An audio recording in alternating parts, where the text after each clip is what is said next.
सबसे पहले मैं आप लोगों को नेट और सेट के बारे में बताता हूँ, ठीक है? तो ये बात आप सभी के लिए बहुत ही आवश्यक है ये जानना और ये ज़रूरी इसलिए भी है क्योंकि आप लोगों में से जो एमएससी फर्स्ट ईयर में है या जो सेकंड ईयर में है, तो आप सभी अब नेट की तैयारी कर रहे होंगे। जो कर रहे होंगे उनके लिए भी बहुत ज़रूरी है और जो नहीं कर रहे हैं उनको नॉलेज मिलेगा कि अगर वो नेट की तैयारी करना चाहते हैं तो उन्हें किन-किन बातों का ध्यान रखना चाहिए।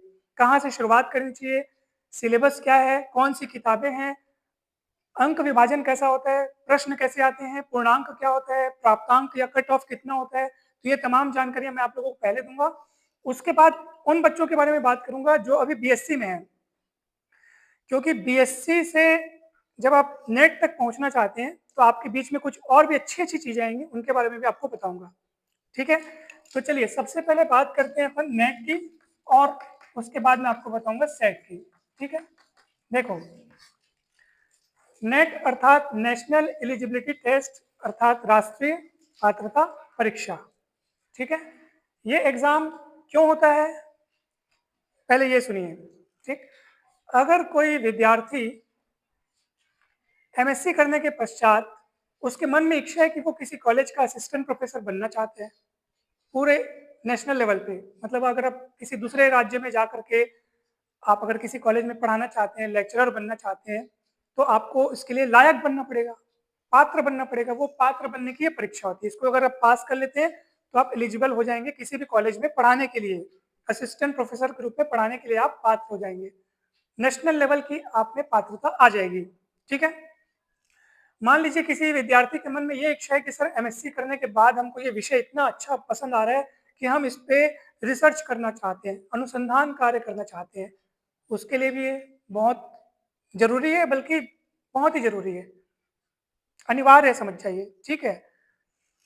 उसके बाद किसी विद्यार्थी के मन में ये इच्छा हो कि सर हम पीएचडी करना है हमको एकदम पीएचडी का हमारा जुनून है, उसके लिए ये भी ज़रूरी है, ठीक? अब सुनिए, पहले क्या होता था, नेट एग्ज़ाम में 2 कैटेगरी होती थी पहले, ठीक है? कितनी कैटेगरी? 2 कैटेगरी ये होती थी, तो एक होता था उसमें से लेक्चरशिप और दूसरी होती थी जेआरएफ, जूनियर रिसर्च फेलोशिप, ठीक है? अब ये 2 कैटेगरी क्या-क्या है? आप लोग सोचते होंगे सर 2 कैटेगरी की तो क्या है 2 बार एग्ज़ाम दिलाने के, तो ऐसा नहीं है, एग्ज़ाम वही होगा। जो नेट का एग्ज़ाम होता है ना, आपको एग्ज़ाम वही दिलाना है, आप एग्ज़ाम एक ही दिलाएँगे, परंतु आपने जो मार्क्स आपने ऑब्टेन किए, जो आपके प्राप्तांक रहेंगे, पूरे भारतवर्ष में जितने भी विद्यार्थी ये नेट का एग्ज़ाम दिलाते हैं ना, उसके बाद क्या होता है कि उनकी मेरिट लिस्ट जारी होती है। किसने सबसे ज़्यादा अच्छे मार्क्स प्राप्त किए, तो उनका एक क्रम जारी होता है। तो शुरुआत के टॉप के कुछ क्रम को, कुछ परसेंटेज को सेलेक्ट किया जाता है और उनको जेआरएफ की पात्रता दी जाती है, अर्थात वो रिसर्च करने की उनको पात्रता मिलती है, जिसके तहत उनको स्कॉलरशिप मिलती है मंथली। तो उसका अमाउंट जो है वो जहाँ तक मेरी जानकारी में अब 37,000 रुपए 37,000 रुपीज़ प्रति माह आपको दिया जाएगा, ताकि आप रिसर्च करें। 2 साल के बाद फिर इसको प्रमोट करके 42,000 रुपया अर्थात 42,000 कर दिया जाता है। ये आपको मिलता है ताकि आप अपना रिसर्च कार्य बहुत ही सुविधा तरीके से अच्छे से कर सकें, ठीक है? और आपको प्रमोट कर दिया जाता है जेआरएफ से एसआरएफ में, अर्थात जूनियर रिसर्च फेलोशिप से सीनियर रिसर्च फेलोशिप में। परंतु इस बात का आप ध्यान रखें कि अगर आपने जेआरएफ की पात्रता मान लो प्राप्त कर ली, आपके मार्क्स बहुत अच्छे आ गए नेट एग्जाम में और आपको जेआरएफ के लिए मान लो एलिजिबल आपको एलिजिबिलिटी मिलती है, ठीक है? और आपके मन में ये इच्छा है कि सर हमको रिसर्च नहीं करना है, लेक्चरशिप ज्वाइन करनी है, पढ़ाने की इच्छा है, तो आप ये भी काम कर सकते हैं। मतलब ये ऐसी इतनी बड़ी चीज़ है कि अगर ये प्राप्त कर लेते हैं तो फिर ये तो समझ जाओ ओके है ही आपका। बात समझ में आ रही है? आपके पास चॉइस है। हाँ, परंतु इतना ध्यान रखना, ये करोगे तो ये नहीं कर सकते। जो जेआरएफ के तहत रिसर्च करते हैं उनको ऑलरेडी गवर्नमेंट क्या दे रही है? स्कॉलरशिप दे रही है। उनको बोल रही है भैया आपको स्कॉलरशिप मिल रही है, आपको पर्याप्त इतना पैसा मिल रहा है कि आप घर परिवार में भी दे सकते हैं और अपना रिसर्च भी कर सकते हैं। तो ये करोगे तो फिर ये ना करना। बट पात्रता दोनों के लिए, इसको अगर आप प्राप्त कर लोगे ना, अगर आप मार्क्स टॉप क्वालिटी के मार्क्स ले आते हो ना, तो आप दोनों के लायक हो। आपकी इच्छा जहाँ है वो आप काम करो, ठीक है? समझ में आया कि नहीं बताइए? कोई डाउट है क्या? परंतु अगर आपके मार्क्स उस टॉप के रेंज से नीचे आते हैं, ये टॉप का रेंज क्या होता है सर? इसके आंकड़े कौन निर्धारित करते हैं? तो ये आंकड़े वो जो सीएसआई और नेट है वो लोग भी जारी नहीं करते हैं। क्यों बताऊं? क्योंकि हर 6 महीने में एग्जाम होता है और परीक्षा दिलाने वालों की संख्या हर बार अलग अलग होती है। जनसंख्या बढ़ रही है, कॉम्पिटिटर्स बढ़ रहे हैं, परीक्षा दिलाने वालों की संख्या भी बढ़ रही है। तो वो उन लोग अपने हिसाब से परसेंटेज डिसाइड कर दें कि भैया मेरे को जैसे 5,000 लोग परीक्षा दिलाएं, मेरे को शुरू के 10% लोग को मेरे को जेआरएफ देना है, ठीक है ना भाई? तो वो शुरू के 10% लोग को चुनेगा। अब संख्या बढ़ गई परीक्षा दिलाने वालों की, अब उसने 10% ही अगर सोचा है तब भी वो 10% अब ज्यादा हो जाएगा, तो वो अपने हिसाब से डिसाइड करते हैं। परंतु अगर किसी विद्यार्थी के मार्क्स उस टॉप रेंज के नीचे रहते हैं, तो नीचे आ जाते हैं, इसका मतलब उसको ये वाली पात्रता अब वो ये वाली रेंज में आएगा, ठीक है? इसका भी एक दायरा होता है। ऐसा नहीं है कि सर परीक्षा दिलाया मतलब ये मिलना तय है, कि ऐसा नहीं है, उसका भी एक दायरा होता है। तो फिर जब वो इस पात्रता में आता है अगर कोई विद्यार्थी, तो वो इसके लिए पात्र नहीं होगा, वो लेक्चरशिप के लिए पात्र है और वो किसी कॉलेज में असिस्टेंट प्रोफेसर बन सकता है। बन सकता है मतलब बन जाएगा तय है। अब उसमें फिर आपको ये है कि जब मान लीजिए पीएससी के द्वारा जब असिस्टेंट प्रोफेसर बनने के लिए एग्जाम होता है, एपीपीएससी जिसको हम कहते हैं, फिर जब आप उसको दिलाएंगे, इंटरव्यू फेस करेंगे, तब जाके आप असिस्टेंट प्रोफेसर बन पाएंगे। और अगर वो आपने पीएससी एग्जाम मान लो, अगर आप अब वो कई कई सालों में एक बार होता है भाई, अब तब तक थोड़ी खाली बैठे रहेंगे, तो आप क्या करेंगे, विभिन्न कॉलेजेस में आप ट्राई करेंगे, फॉर्म भरेंगे, आवेदन देंगे, तो हो सकता है एडहॉक के बेस पे आपका हो जाए। किसी ने अगर नेट क्वालिफाई नहीं किया है और किसी ने कर लिया है, जैसे आपने कर लिया, तो आपको ज्यादा प्राथमिकता मिलेगी कि आप नेट क्वालिफाइड हैं, तो आपको पहले लेंगे। बात समझ में आ रही है? तो ये चीज बहुत बड़ी चीज है, बहुत तंदुरुस्त चीज है, बहुत मजबूत चीज है, ठीक है? अब सुनिए मेरी बात। इसमें और इसमें जो मार्क्स जो प्राप्त किए जाते हैं उसमें ज़्यादा फर्क नहीं होता है। अर्थात अगर आप थोड़ी और ज़्यादा मेहनत करें तो इस वाली कैटेगरी में पहुंच सकते हैं। ये मैं पहले की चीज़ें बता रहा हूँ। अब नियम में थोड़ा बदलाव हो रहा है, बदलाव हो चुका है, पिछले साल हो चुका है, पिछले साल के मार्च में हो चुका है, लगभग 1 साल होने वाला है, कि अब नेट की कैटेगरी को 3 भागों में बांटा गया है। पहले 2 भाग थे, लेक्चरशिप और जेआरएफ। अब ये कितने भागों में बांटा गया है? अब 3 भागों में बांटा गया है और तीसरा भाग आ गया पीएचडी। बात समझ आ रही है? अब सुनिए, पहले क्या होता था कि हर यूनिवर्सिटी के पास जो जो विद्यार्थी पीएचडी करने की इच्छा से उनके पास जाते थे, तो उनको उस यूनिवर्सिटी के द्वारा आयोजित प्रवेश परीक्षा दिलानी होती थी कि भैया आप ये प्रवेश परीक्षा दिलाइए, इसमें अगर आप पात्र होते हैं, सेलेक्ट होते हैं, तो आप यहाँ से पीएचडी कर सकते हैं। परंतु अब क्या हुआ है, यूजीसी की गाइडलाइन के अनुसार नेट एग्जाम के प्राप्तांकों को, नेट एग्जाम के मार्क्स को पीएचडी के प्रवेश के लिए प्रयोग में लाया जा सकता है। अर्थात नेट एग्जाम के बलबूते आप पीएचडी में एडमिशन ले सकते हैं बिना पीएचडी एंट्रेंस दिलाए। बात समझ में आ गई? तो अब क्या है कि सर, तो बहुत अच्छी बात हो गई, फायदे की बात है, एक एग्जाम में हमको 3 चीजें मिल रही हैं। तो अब सुनिए, अब मान लो कोई विद्यार्थी परीक्षा दिलाता है, तो शुरू के जो टॉप के जो विद्यार्थी हैं, जिनके मार्क्स एकदम टॉप में आए हुए हैं, तो वो जो शुरू के टॉप के आए हैं ना, जो सिलेक्टेड हैं, वो तीनों के लिए पात्र होंगे, जो चाहे वो कर सकता है। वो बात समझ आ रही है? अगर वो कैटेगरी में उसके मार्क्स नहीं आ पाते, कैटेगरी फर्स्ट की बात कर रहा हूँ, जिसमें उसके मार्क्स इतने ज्यादा बढ़िया आ गए हैं कि वो तीनों के लिए जो इच्छा है वो करेगा वो। अब वो पहली कैटेगरी में मान लो फिट नहीं हो पाया, उसके मार्क्स उतने अच्छे नहीं आए, सेकंड कैटेगरी में आता है वो, तो फिर उसके पास, अभी पहले उसके पास 3 ऑप्शन थे ना, तीनों में जो चाहे वो कर सकता है, लेकिन पहली कैटेगरी में वो फिट नहीं हो पाया, उसके मार्क्स कम है, तो अब भी उसके पास कितनी कैटेगरी है? कौन कौन सी कैटेगरी? जेआरएफ बस उसका कैंसिल हो जाएगा सर, पहले तीनों थे उसके पास, अगर जेआरएफ वाली कैटेगरी में वो नहीं आ पाया, तो ये इसके लिए भले वो पात्र नहीं होगा, लेकिन अभी भी उसके पास 2 विकल्प बचेंगे, चाहे तो वो लेक्चरशिप कर सकता है, चाहे तो वो पीएचडी कर सकता है। बात समझ में आ रही है? ठीक है ना? अब मान लीजिए उस सेकंड कैटेगरी में भी उसके मार्क्स नहीं आ पाए, उसके मार्क्स और भी कम है, तब ये भी चीज उसके हाथ से जा सकती है, लेकिन अभी भी उसके पास एक ऑप्शन बचा है। तो ये कैटेगरी 3 यानी थर्ड कैटेगरी वालों में जो क्वालिफाई होते हैं, उनके लिए एकमात्र अंतिम विकल्प क्या बचता है? पीएचडी का बचता है। मतलब अभी भी ये चीज आपके लिए नुकसानदायक नहीं, आपको कुछ ना कुछ फायदा देकर ही जा रही है कि अगर आप इसको थर्ड कैटेगरी में भी पास करते हैं तो भी आपको इतना तो कम से कम फायदा मिलेगा कि आप पीएचडी का एंट्रेंस एग्जाम दिलाने से बच जाएंगे, आप डायरेक्ट इसके मार्क्स को उसमें यूज कर सकेंगे। बात समझ में आ रही है? कहीं कोई डाउट है? इतने में कहीं डाउट है क्या, बताइए? तो कैटेगरीज बस बटी हुई है, एग्जाम वही होना है, मार्क्स आप कितने प्राप्त करते हैं उसके आधार पर आपका कैटेगरी यहाँ पे बट जाता है। ठीक है, चलिए ये तो हुई पहली बात। अब प्रश्न ये है दूसरा कि सर नेट का सिलेबस कैसा होता है, नेट में जो पेपर आता है वो कितने मार्क्स का होता है, तो इस पर बात करें। ठीक है ना? पहले मैं जो सोच कर आया हूँ या मैं जो तैयारी करके आया हूँ, क्योंकि लेक्चर देने के लिए तैयारी करनी होती है, तो मैं जो तैयारी करके आया हूँ पहले मैं आपको बताता हूँ। पहले मार्क्स के बारे में बता देता हूँ, कट ऑफ कितना जाता है वो बता देता हूँ, सिलेबस, किताबें, तमाम जानकारियां मैं इकट्ठा करके आया हूँ वो आपको सुनाता हूँ। उसके बाद मैं आपके प्रश्नों का स्वागत करूंगा। आपके मन में जो प्रश्न होगा, नेट सेट के अलावा भी अगर कोई प्रश्न होगा जो आपके मन में है वो आप मुझसे पूछ सकते हैं। गणित का कोई प्रश्न हो या गणित के बाहर का कोई प्रश्न हो, कैरियर संबंधी कोई प्रश्न हो, कोई भी प्रश्न आप मुझसे पूछ सकते हैं, मैं यथासंभव उसका निराकरण या उसका उपाय आपको बताऊंगा। ठीक है, तो आप चिंता ना करें, आप, मैंने जैसा पहले ही कहा, आप सभी के लिए कुछ न कुछ है। ठीक है, चलिए अब अपन बात करें कि सर नेट के एग्जाम में कितने पेपर होते हैं।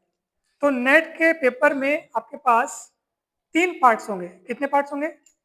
3 पार्ट्स होंगे, पार्ट ए, बी और सी। ध्यान दीजिएगा। ठीक है,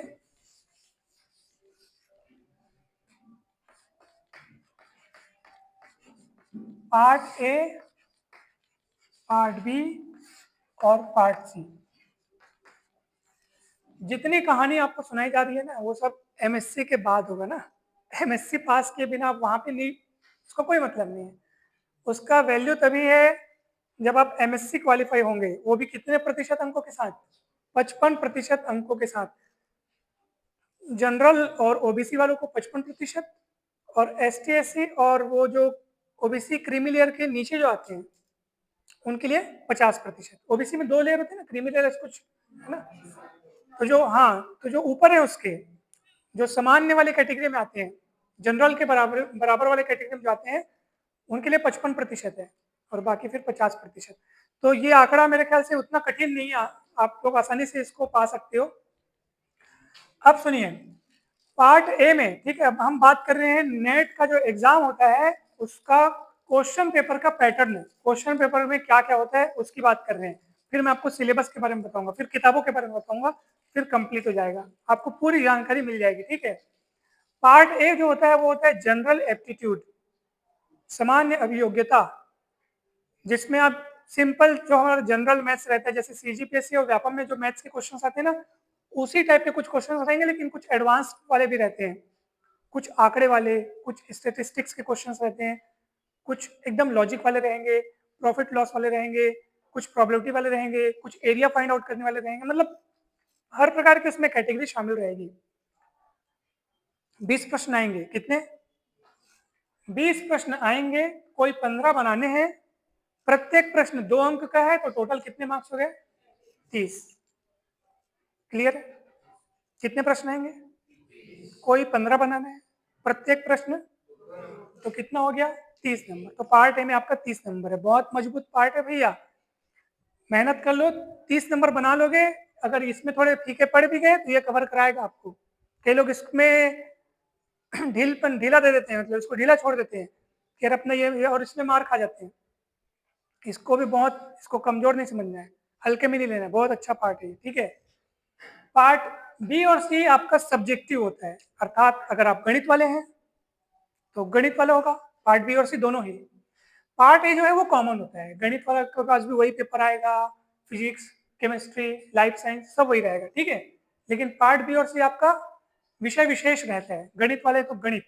अब सुनिए, पार्ट बी में आपके पास 40 प्रश्न आएंगे। कितने प्रश्न? कोई 25 बनाना है सर। कोई कितना बनाना है? 25। कोई 25 बनाना है, प्रत्येक प्रश्न 3 अंक का, कितना नंबर हो गया? 75 नंबर। समझ में आया कि नहीं, बताइए? अच्छे से समझ में आ रहा है, सरल शब्दों में? ठीक है, पार्ट सी की बात करते हैं। पार्ट सी में आपके पास आएंगे 60 प्रश्न। कितने प्रश्न? कोई 20 बनाना है। तो इसमें आप लोग खुश मत होइए, क्योंकि 60 प्रश्नों में हर फील्ड के प्रश्न शामिल रहेंगे। जो स्टैटिस्टिक्स वाले दिला रहे हैं ना, उनके भी प्रश्न रहते हैं। तो 60 प्रश्नों में कितने में है? मात्र 20 आपको बनाने हैं। प्रत्येक प्रश्न में 4.25 नंबर अर्थात 4.75 4.75 मार्क्स रहेंगे प्रत्येक प्रश्न में। तो कितने मार्क्स हो गए बताइए? 95 मार्क्स। टोटल कीजिए भैया, 30 75 हो गया 105, 105 और 95 200। 200 मार्क्स का आपका नेट का एग्जाम होता है। ठीक, कोई डाउट? अब सुनिए, जब 200 मार्क्स का एग्जाम होता है तो आपके मन में सर पूरे भारत के लोग इसको दिलाते हैं सर, तो 200 में से तो 150 250 मतलब 150 160 170 आ जाते होंगे मार्क्स। 200 पूर्णांक है। तो आपको मैं बता रहा हूँ, हाँ इतने आ जाते हैं। जो एकदम टॉप वाले जो रहते हैं ना, जो जो फर्स्ट आए रहते हैं, सेकंड आए रहते हैं, उनके मार्क्स 150 140। अब वो डिपेंड करता है, हो सकता है अगर अभी तक ना आया हो तो अब आ जाएगा, तो इसके बारे में कुछ नहीं कहा सकता। परंतु जो कट ऑफ है, कट ऑफ, क्योंकि सबकी इंटरेस्ट कट ऑफ जानने में रहती है कि कट ऑफ कितना जाता है। तो याद रखिएगा, अभी तक के जो आंकड़े हैं, तो मैंने ये देखा और जाना, तो लगभग लगभग 115 से 120 या 25 के पास अगर आप लाते हैं ना, जेआरएफ क्वालिफाई कर जाएंगे आप। सोचिए, 200 में से अगर आपका 115 120 125 इस बीच में अगर आपके मार्क्स आते हैं, और मान लो अगर आप इस टच में नहीं पहुंच पाते, 100 105 110 के रेंज में अगर आप आते हैं, तो आप लेक्चरशिप क्वालिफाई कर जाएंगे। 100 से ऊपर या 105 110 108 107 109 इस टाइप से। और ये आंकड़े स्थिर नहीं है, बदलते रहते हैं हर साल। ठीक है,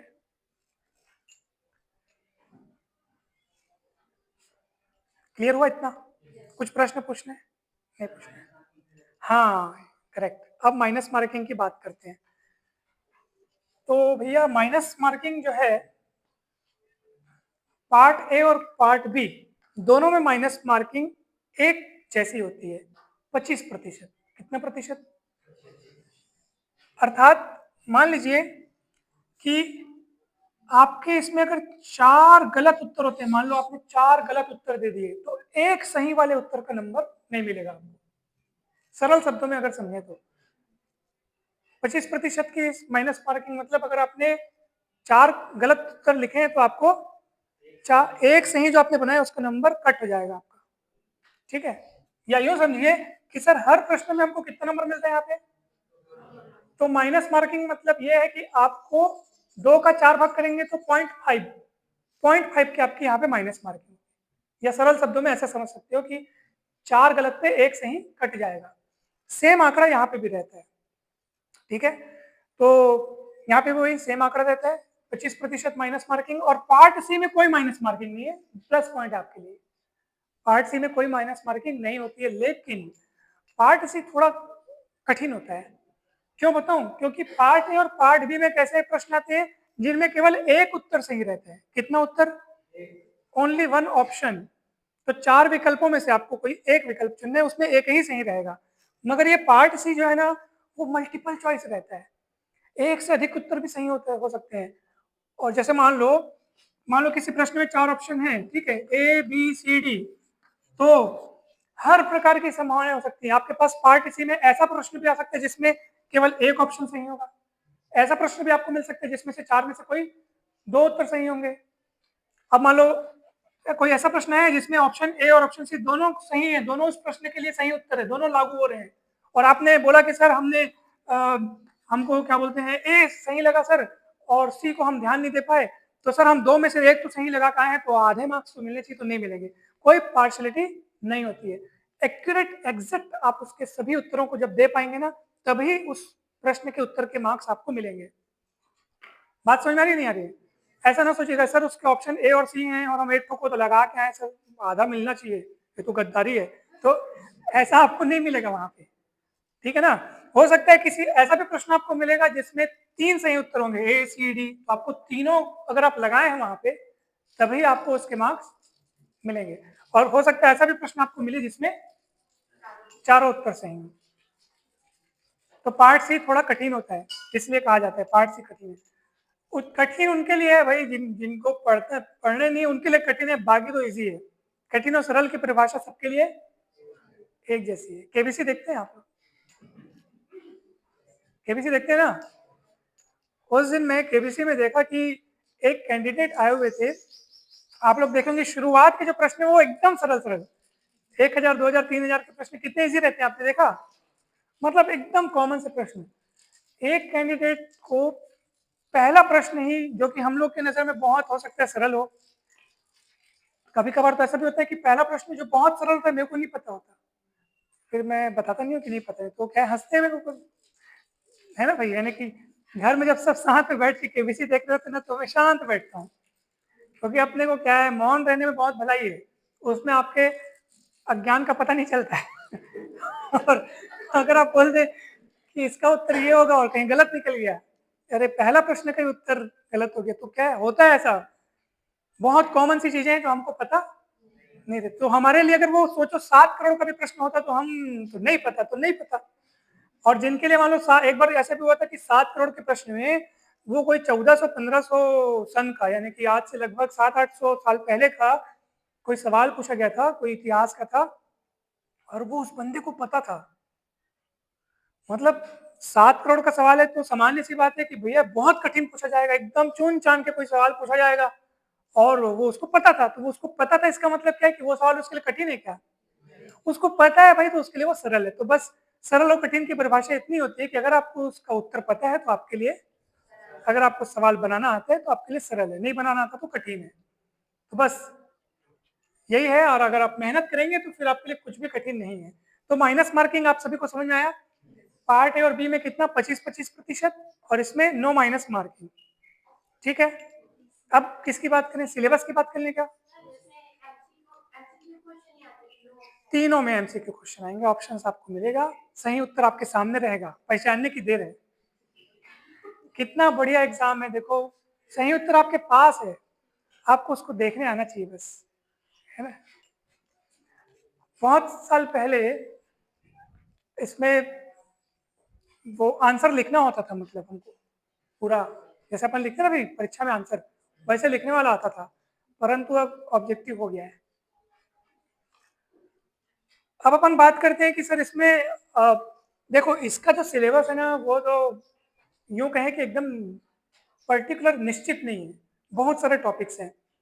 आप यूट्यूब पे भी सर्च करेंगे ना तो आपको इसके सिलेबस अलग अलग प्रकार से, अलग अलग चैनल पे इसके सिलेबस अलग अलग तरीके से दिखेंगे।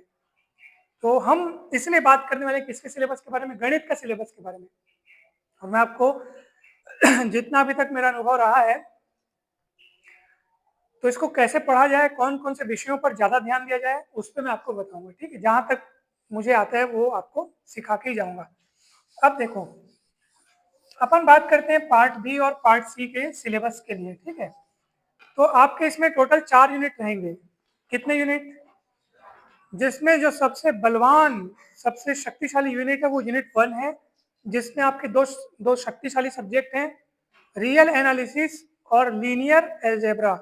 ये इतने जबरदस्त सब्जेक्ट है कि इन दोनों सब्जेक्ट्स के 15-20 क्वेश्चन, मतलब एक एक से 15-20 क्वेश्चन नेट में आते ही हैं। सोचो ये दोनों को अगर आपने मजबूत बना लिया, रियल एनालिसिस और लीनियर एल्जेब्रा, नेट क्वालिफाई तय है, अगर आपने इसमें महारत हासिल कर ली तो। ठीक है, तो यूनिट 1 में अगर अपन बात करें, रियल एनालिसिस और किसकी, हाँ लीनियर एल्जेब्रा की, 15 से 20 क्वेश्चन इसके भी पूछे जाएंगे, इसके भी।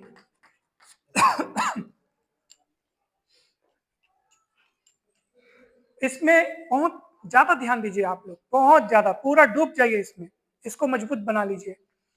फिर आपका यूनिट टू में बहुत सारे सब्जेक्ट्स हैं। इसमें आपका मॉडर्न एल्जेब्रा, जिसको अपन एब्स्ट्रैक्ट एल्जेब्रा भी कहते हैं। ठीक है,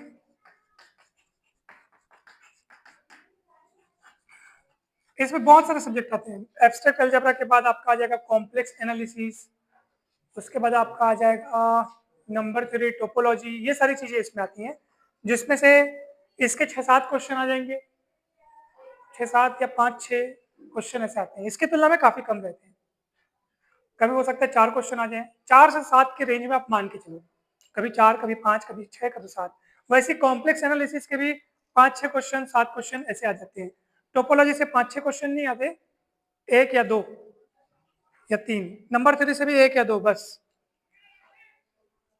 तो आपको ये इतना समझ में आ रहा होगा कि किस सब्जेक्ट पे ज्यादा ध्यान देना है, किस सब्जेक्ट पे कम ध्यान देना है। समझ में आ रहा है? ऐसे फिर आपका यूनिट 3 होता है, जिसमें आपका ओडी पीडी रहता है, अर्थात ऑर्डिनरी डिफरेंशियल इक्वेशन और पार्शियल डिफरेंशियल इक्वेशन रहता है। उसके साथ साथ आपका मैकेनिक्स रहता है, तो उससे भी आपके 6-7 क्वेश्चन ओडी पीडी से आ जाएंगे। मैकेनिक्स से 1-2 क्वेश्चन आएगा। फिर यूनिट 4 में आपका स्टेटिस्टिक्स रहता है, ऑपरेशन रिसर्च रहता है, जिसमें सब 1-2 क्वेश्चन आएगा। तो मेरा ऐसा मानना है कि अब देखो इतने सारे सब्जेक्ट हो गए, कोई अगर सबको पढ़ना चाहे तो बहुत मुश्किल हो जाएगी ना। तो उसको क्या करना चाहिए? तो जिस सब्जेक्ट से इक्का दुक्का क्वेश्चन आ रहा है, उसको आप सबसे बाद में समय दो। मैं ये नहीं कहूंगा कि छोड़ दो, मैं कहूंगा बाद में समय दो, सबसे लास्ट में, जब आप इनको अपने संतुष्टिजनक तरीके से, अगर आपको इसमें सेटिस्फाई, आपको लगता है कि मैंने यार इसको जबरदस्त तरीके से पढ़ लिया है, तब आपको उसमें जाना चाहिए। मेरी ऐसी सलाह है, क्योंकि उसमें से इक्का दुक्का क्वेश्चन आएगा, जबकि इसमें से देखो 15-20 क्वेश्चन, समझ रहे हैं? पार्ट बी और पार्ट सी मिला के 15-20 क्वेश्चन, मतलब दोनों मिला के 15-20 मतलब 30-40 क्वेश्चन। नेट के कट ऑफ तक के मार्क्स आपके इसी में कवर हो जाएंगे सर, नहीं होंगे क्या? इसलिए ये दोनों पर बहुत ज्यादा ध्यान दिया जाता है। बस यही है, कुछ नहीं है, कुछ भी नहीं है, इतना ही है। अब आप कहेंगे सर ये चीजें तो हम लोग यूट्यूब पे भी देख सकते थे। आप देखो ना, यूट्यूब पे देखेंगे तो बहुत सारे आपको वीडियोस मिल जाएंगे, बहुत सारे लेक्चर्स मिल जाएंगे। तो ये चीजें तो आप वहां से भी पता कर सकते हैं। आपको पता चल जाएगा कौन से सब्जेक्ट में कितने नंबर के पूछे जाते हैं। पिछले 15-20 सालों के सब लोग एनालिसिस करके फिर ये सब आंकड़े निर्धारित करते हैं, किसी साल कितना प्रश्न पूछा गया है, किसी साल इतना प्रश्न पूछा गया है। उस आधार पर ये रेंज निर्धारित होती है, उसी आधार पर फिर प्रश्न पूछे जाते हैं और पूछे जा रहे हैं। फिर जो रिजल्ट आता है उसके कट ऑफ, अच्छा इस साल इतना गया, इस साल इतना गया, इस साल इतना गया, इससे ज्यादा जा ही नहीं रहा है, इससे कम जा ही नहीं रहा है, उसको लेके फिर कट ऑफ का रेंज बन जाता है। ऐसे ही फिर आंकड़े बनते हैं। तो इसमें कुछ कठिनाई नहीं है। तो हमने सिलेबस के बारे में बात कर ली, ठीक है। आप यूनिट 3 और 4 में देखेंगे ना, तो उनमें से कुछ ऐसे सब्जेक्ट्स होंगे जो आपने पढ़े ही नहीं है कभी। ऑपरेशन रिसर्च आपने पढ़ा होगा, एमएससी फाइनल ईयर में है ऑपरेशन रिसर्च, ठीक है। और स्टेटिस्टिक्स तो आपने पढ़ा नहीं है। एमएससी तो बढ़ जाता है आगे चल करके, मैथ्स अलग हो जाता है और स्टेटिस्टिक्स अलग हो जाता है। मैकेनिक्स आपने अभी पढ़ा होगा, है ना, पीडी एंड मैकेनिक्स, एका दुक्का क्वेश्चन, एका दुक्का बस। तो देखेंगे अपन, तो बात बात की जो चैप्टर्स हैं या बात बात की जो आपकी यूनिट्स हैं, उसमें आपको ज्यादा मेहनत बाद में करनी है, जब इन सबसे आप गुजर चुके होगे, इन सबको आप कंठस्थ कर चुके होगे, एकदम मजबूत बना चुके होगे, तब आप उसमें जाइएगा। शुरुआत तो आपको ये दोनों को तगड़ा करना होगा, ठीक है। सिलेबस, और अब विस्तार से सिलेबस आप वेबसाइट पे भी देख सकते हैं, यूट्यूब पे भी आपको मिल जाएगा। मैं चाहता हूँ कि मैं थोड़ा और कुछ अलग बताऊँ आपको, उसमें अपना समय लगाऊं। तो ये सिलेबस की चर्चा हो गई। मार्क्स डिस्ट्रीब्यूशन हमने आपको बता दिया कि कौन से पार्ट्स में कितने मार्क्स होते हैं। कट ऑफ के बारे में बात हो गई। अब किसकी बात कर ली जाए? बुक्स की बात करें या और जो आप जो चाहें? आपको नींद आ रही है? आप क्या नाम है आपका? मनीष, पूरा नाम? मनीष साहू। कौन सी क्लास में? BSc final year. कौन कौन से सब्जेक्ट पढ़ते हैं फाइनल ईयर में? मैथ्स, फिजिक्स और सीएस। मैथ्स में कितने कितने सब्जेक्ट होते हैं? कौन कौन से? और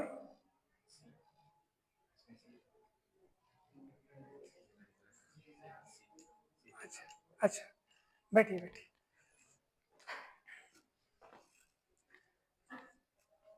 आप लोग अपनी इच्छा से मुझे बता सकते हैं कि मुझे आप लोगों को क्या बताना चाहिए, मैं उसी दिशा में इस लेक्चर को मोड़ूंगा, ठीक है। नेट सेट के लिए भले मैं बुलाया गया हूँ यहाँ पे, लेकिन आप मेरे को जो बोलेंगे ना, मैं आपको वो बताऊंगा। आप अगर बोलेंगे सर कैरियर कैरियर डिसाइड कैसे करना चाहिए, आपको उसके बारे में भी बता दूंगा। आप बोलेंगे सर पढ़ाई करते समय हमको बहुत स्ट्रेस होता है, उसको कैसे दूर करें, वो भी आपको बता दूंगा। तो इसलिए आप मुझे जो बताएंगे ना, इसलिए मैं कह रहा हूँ कि कोई भी लेक्चर होता है या कोई भी कन्वर्सेशन होता है वो एक दिशीय नहीं होना चाहिए, अर्थात वन डायरेक्शनल नहीं होना चाहिए, वो फिर नीरस हो जाता है, फिर बच्चों को नींद आने लगती है। तो आप ऐसा मत सोचिए कि मुझे ही बोलना है क्या, बस आप लोग भी बोल सकते हैं, आप लोग मुझे अपने बीच का ही समझिए। सर ने जैसा बताया ना भाई, तो सर ने मुझे पढ़ाया है, आपके जो एचओडी सर है ना, उनसे मैं पढ़ा हूँ एमएससी। एमएससी में हम लोग को वो पढ़ाए हुए हैं complex analysis, functional analysis, operation research. और मैं सर से बहुत डांट भी खाया हूँ। पूछो क्यों? क्योंकि मैं आप लोग की तरह शांत नहीं बैठता था, मैं पूछता था प्रश्न। तो अगर आप लोग ऐसा मत सोचो कि सर आप प्रश्न पूछोगे तो मैं डांटूंगा, तो मैं तो अतिथि बन के आया हूँ ना, मैं आप लोग को कैसे डांटूंगा बताओ? मेरे को सुरक्षित घर पे पहुंचना है, तो फिर तो आप लोग को मैं नहीं डांटूंगा।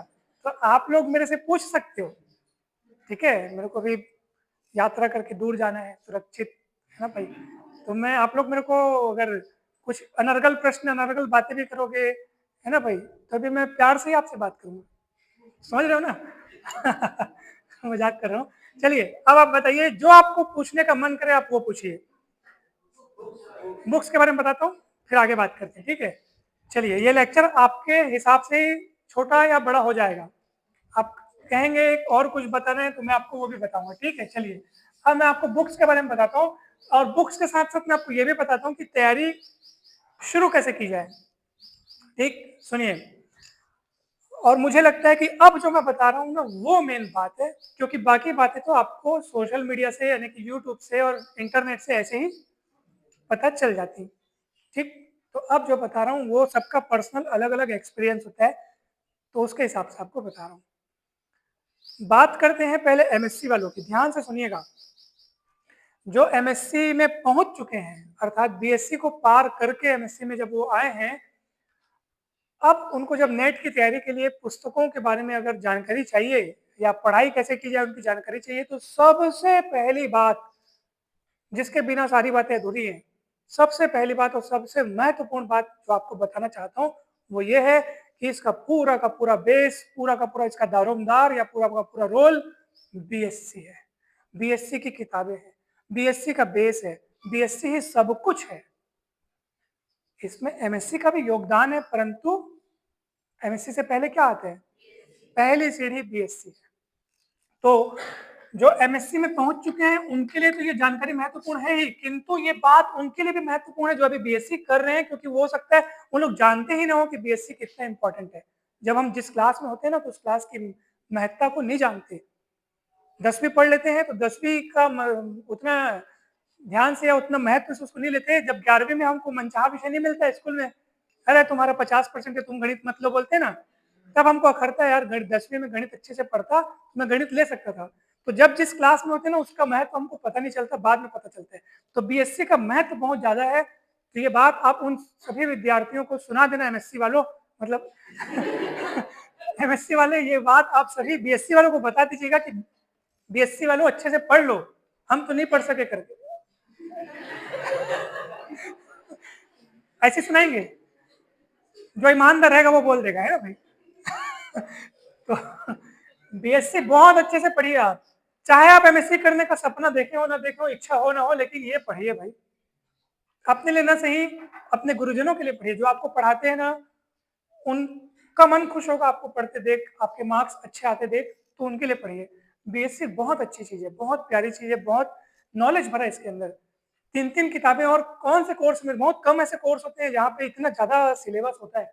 अब तो एनईपी के तहत अब तो हर सेमेस्टर में एक एक किताब हो जाएगी, और आपका जो बाकी के मार्क्स आपके उसमें जुड़ेंगे, प्रोजेक्ट वाइवा, है ना, तो वो नहीं तो पहले तो 3-3 किताबें, 150 नंबर का गणित का पेपर। सोचिए जरा, आप लोग उसी से गुजर के आए हैं, तो आप खुद सोचो ऐसा कहाँ होता है। बीई में भी आपको ना एक सेमेस्टर में मैथ्स का एक पेपर, एक सेमेस्टर में एक पेपर, बीएससी में ही 3-3 पेपर एक साल में। तो मुझे लगता है कि बीएससी जैसा जो सिलेबस है या बीएससी जैसी जो नॉलेज है, वो अन्य दूसरी कक्षाओं में शायद ही मिलती हो। इसलिए जो बीएससी में अभी कर रेगुलर हैं, जो वर्तमान में बीएससी में हैं, उनको बहुत अच्छे से बीएससी पे ध्यान देना चाहिए। एमएससी करना है नहीं करना है, नेट करना है नहीं करना है, बात की बात है, आप जिसको करो उस पर फोकस करो। जो एमएससी में आ चुके हैं और जिनको ऐसा लगता है कि सर हम बीएससी अच्छे से नहीं पढ़ पाए हैं, हमको काश पढ़ना चाहिए था, क्योंकि हमारा नेट क्वालिफाई करने या नेट की तैयारी करने में मन लग रहा है, नेट के लिए इच्छा जागृत हो रही है, किंतु बीएससी ठीक से नहीं पढ़े हैं सर, क्या किया जाए? तो उनके लिए मैं आपको एक बढ़िया वाली बात बता रहा हूँ। आप बीएससी की किताबें होंगी आपके पास, नहीं होंगी तो उनकी व्यवस्था करें। किताबें व्यवस्था करने में कोई ज़्यादा समय नहीं लगता है।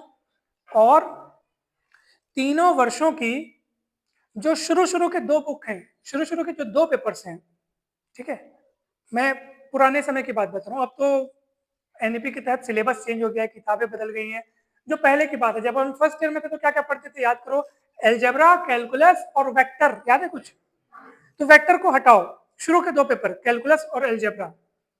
सेकेंड ईयर में आओ, एडवांस कैलकुलस, डिफरेंशियल इक्वेशन और मैकेनिक्स।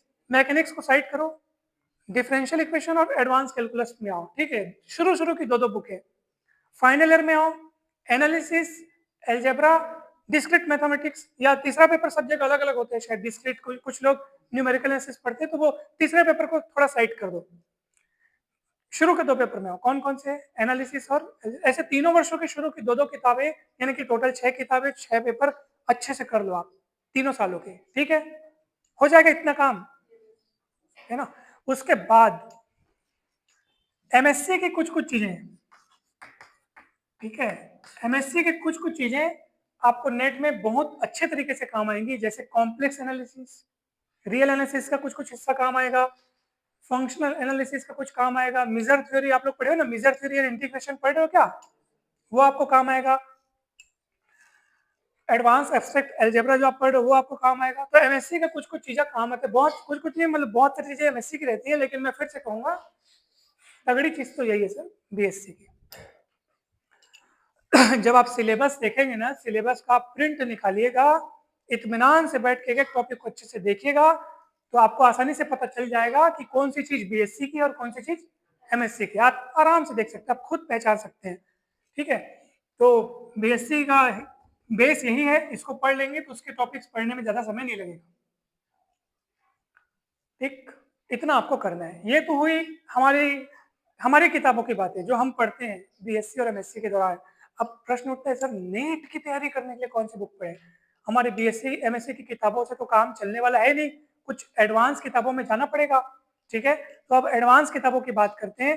सबसे पहले मैं आपको एक बात बता रहा हूँ, आज से कुछ वर्ष पहले जब सोशल मीडिया इतना एक्टिव नहीं हुआ था, यूट्यूब ज्यादा लोग चलाते नहीं थे, स्मार्टफोन ज्यादा लोग के पास होता नहीं था, हम जब एमएससी, आप लोग अभी बीएससी में आजकल तो बच्चों के पास उनके माता पिता मोबाइल लिवा देते हैं। आपके पास स्मार्टफोन कब से आया? बीएससी से आया। कुछ लोग के पास 11वीं 12वीं कक्षा में ही आ जाते हैं। आज अब सीधी सी बात है कि जनरेशन जैसे जैसे आगे बढ़ रही है तो उनको कम उम्र में ही बहुत सारी चीजें प्रोवाइड करा दी जाती हैं।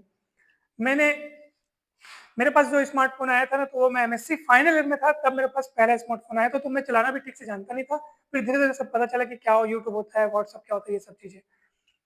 तो आप लोग इस मामले में बहुत अधिक भाग्यशाली हैं, बहुत अधिक खुशनसीब हैं कि आपके पास जो मोबाइल है उसमें पूरा संसार है, उसमें यूट्यूब है जो बहुत बड़ी चीज है, बहुत इंपॉर्टेंट चीज है। आप यूट्यूब की मदद से ऑनलाइन लेक्चर सुन सकते हैं, सिलेबस का पता कर सकते हैं, हर चीज आपको यूट्यूब से पता चल जाएगा, ठीक है? इंपॉर्टेंट जो बुक्स हैं, जैसा भी बुक्स की बात कर रहे हैं अपन, आप यूट्यूब से पता कर सकते हैं कि कौन कौन सी किताबें हैं, हर चीज पता कर सकते हैं। किताबें ऑनलाइन मंगवा सकते हैं अमेजोन फ्लिपकार्ट से, मतलब इतनी बढ़िया सुविधा हो गई है कि आप घर बैठे अपनी तैयारी कर सकते हैं। फिर भी मैं आपको कुछ ऐसे टिप्स जो मेरे मन में है, जो मुझे लगता है कि आपको बताने चाहिए, तो वो मैं आपको बता रहा हूँ। सबसे पहला जो है, किताबों के बारे में अगर जानकारी दी जाए तो आप सभी को पता होगा कि दिल्ली में कोचिंग होती है नेट की। कहाँ पे? दिल्ली में। हमारे क्लासमेट्स में से कुछ दिल्ली गए थे कोचिंग करने और वो क्वालिफाई हो गए, जेआरएफ क्वालिफाई हो गए। हम नहीं गए थे, ठीक है? तो कुछ लोग गए थे, हमारे सीनियर्स जूनियर्स लोग गए थे, क्वालिफाई हो गए हैं। फिर जब बाद में मुझे नेट की तैयारी करने का मन हुआ तो मैं बोला भैया कि मेरे को नोट्स चाहिए। तो इधर-उधर से मैं वहाँ के जो कोचिंग वाले हैं, उनसे तो नोट्स मुझे मिल नहीं सकता वो, क्योंकि वहाँ पे जाके कोचिंग करो तब आपको नोट्स मिलेगा। तो उस कोच वहाँ पे जो कोचिंग होती है ना, उनके आस-पास फ़ोटोकॉपी सेंटर्स होते हैं, उनका नंबर जुगाड़ा, तो मुझे फ़ोटोकॉपी वाले का नंबर मिला, तो मैंने वहाँ से नोट्स मँगाया। परंतु अब वो सारे नोट्स आपको अमेज़न, फ्लिपकार्ट पे मिल जाएँगे। तो ये बहुत अच्छी बात है, मतलब मैं जब मेरे को पता चला ना, मतलब मैं बहुत अच्छी बात है, पहले पता चलता तो मैं इससे मँगा लेता, या हमारे समय में आता तो मेरे को इतना भटकना नहीं पड़ता। तो मैं आपको ये बात बार-बार इसलिए बोल रहा हूँ कि आप उस युग में जी रहे हैं या उस समय में जी रहे हैं कि आपके पास भगवान ने बहुत सारे वरदान आपको दे रखे हैं। आपको घर बैठे आप अपने नोट्स मँगवा सकते हो। आपको बस लिखने की ज़रूरत है, CSIR net mathematics notes, daily notes. आप कोचिंग का नाम भी लिख सकते हैं, कोचिंग के नाम आप पता कर स और मतलब जो लिखेंगे वो आपके पास आएगा, ऑर्डर कीजिए, किताबें मँगवाइए, नोट्स मँगवाइए, घर पे बैठ के आप उसको पढ़ सकते हैं। तो दिल्ली की कोचिंग में जो नोट्स बनवाए गए हैं वो आपको मिलेंगे। ठीक है ना? तो मैं पहला जो प्रेफ़रेंस है आपको यही देता हूँ, ठीक है, नोट्स का। दूसरा, एक इन्फो स्टडी पब्लिकेशन करके, ठीक है? एक किताबें आती है इन्फो स्टडी पब्लिकेशन, इसमें डॉक्टर एपी सिंह ये राइटर हैं किताबों के, मुझे बहुत अच्छी लगती है इनकी किताबें। आपने सुना है? सुना है? अच्छी किताबें हैं, बहुत बढ़िया, आप इनको मंगवा सकते हैं, पढ़ सकते हैं, इन्फो स्टडी पब्लिकेशन। हर सब्जेक्ट की किताबें हैं, मतलब हर सब्जेक्ट का पर्टिकुलर इसमें किताब रहता है, रियल एनालिसिस का, लीनियर अलजेब्रा का, मॉडर्न अलजेब्रा, सबका अलग-अलग। वैसे ही शॉम सीरीज करके किताबें आती हैं, सुना होगा आपने? वो भी प्रत्येक विषय की अलग-अलग किताबें आती हैं, उसको आप मंगवा सकते हैं। और भी तमाम किताबें, किताबों का संसार अनंत है, अथाह है। तो किताबें आप और भी सर्च कर सकते हैं, उसके बाद उसको मंगा सकते हैं। कोई भी किताब यूँ ही नहीं होती, मतलब हर किताब में आपको दूसरी किताबों से कुछ नया, कुछ अच्छा मिल ही जाएगा, ठीक है? तो ये शुरुआती तौर पे मैंने आपको किताबें बता दी, और किताबें आप सर्च कर सकते हैं, दुनिया आपके मोबाइल में है। बहुत बड़ा वरदान मानता हूँ उसको मैं आपको, आप उसको सर्च कर सकते हैं, बहुत सारी किताबें आपको मिल जाएँगी, क्योंकि जो उसमें वीडियो बनाए हैं, वो उस विषय के ही विशेषज्ञ होते हैं, ठीक है ना? जो जानता नहीं वो वीडियो कैसे बनाएगा भाई? इसलिए उन लोग सब कुछ सीख चुके हैं, अनुभव ले चुके हैं, तो ही वो वीडियो बनाते हैं, तो आप उसको ज़रूर देखिएगा, ठीक है? तो किताबों के बारे में जानकारी हो गई। अब प्रश्न आप लोग पूछिए, लेक्चर थोड़ा गंभीर नहीं बनना चाहिए, कॉमेडी भी थोड़ी होनी चाहिए, थोड़ा मनोरंजन होना चाहिए, ताकि आपको अच्छा लगने लगे। तो आप कुछ पूछिए ताकि मैं आपको बता सकूँ। किसी के माइंड में जो भी प्रश्न होगा, किसी के मन में जो चल रहा होगा, बिल्कुल आप मुझे बता सकते हैं, या आप अगर कहें कि नहीं सर आप ही बताइए, हम क्या पूछेंगे? हुँ? बहुत बढ़िया, गुड, चलिए।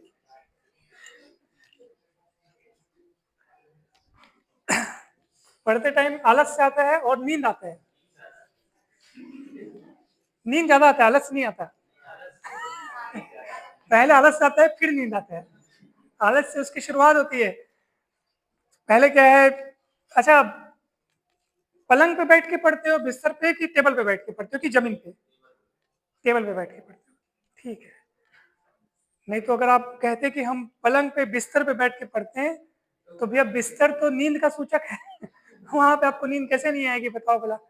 तो कितने लोग बिस्तर पे बैठ के जिस स्थान पे सोते हैं वहीं बैठ के पढ़ते हैं? 1, 2, 3, 4, 5। बहुत बढ़िया।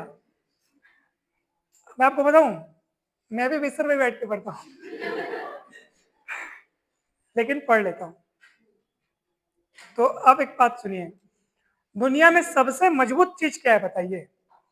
जो लोग जैसे बोलते हैं ना कि यहाँ बैठ के मत पढ़ो, वहाँ बैठ के पढ़ो, सुबेरे मत पढ़ो, रात को मत उठो, सुबेरे जल्दी उठो, रात को जल्दी, जो भी चीज़ें, जितने भी नियम बने हैं, जितने उत्तर दिशा में सिर रख के मत सो, ऐसा मत करो, वैसा मत करो, इनको हम बोलते हैं मान्यताएँ। तथ्य नहीं, तथ्य मतलब होता है फैक्ट। मान्यता, मान्यता जिनको माना गया हो कैसा होता है, रात को नाखून मत काटो, तो ये मत खाओ, फलानी चीज ये मत करो। आपने सुना होगा ना, बहुत सारी चीज, बहुत सारी ऐसी चीजें, बहुत सारी। ये सब क्या होते हैं? मान्यताएं।